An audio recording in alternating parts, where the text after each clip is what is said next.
Yesterday was special in the sense that the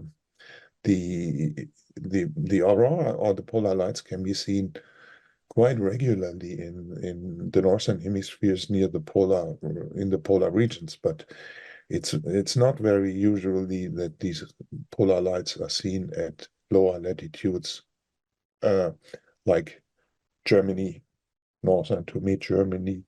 Further down, I remember that 2003 people could see them in Spain, and that means we had a very strong storm.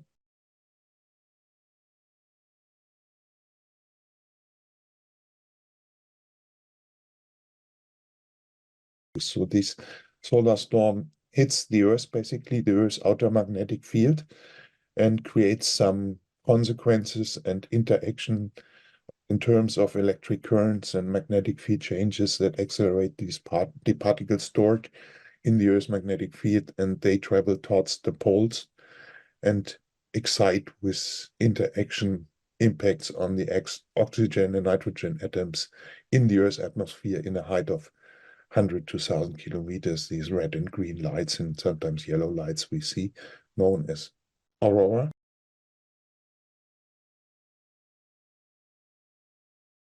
First, I think we have to face the fact that we have multiple eruptions which go together and impact one after the other the Earth.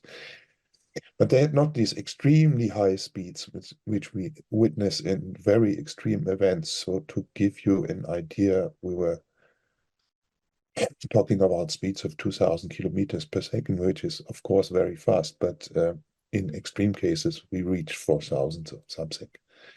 And so that's a very strong storm, extreme storm, but not a superstorm, we would call it, with all these impacts that are possible on technological infrastructures. So in the consequences of an extreme storm, you can have a lot of problems with the technology, infrastructure, communication, navigation systems, and so on. But this storm was not so extreme that we really have to fear of any severe damages. So I would say today is a good chance to go out, to look into around midnight or before midnight, to watch the sky for auroras. That I think is very good possible also at latitudes in Germany. The more northern we are, the more likely we see something. Then tomorrow I think it will be more mild, and I expect some turbulence or some disturbances, but I would think the chances are today better and all very good. But I have to be always careful in terms of the predictions because it's a long way from sun to Earth, you know.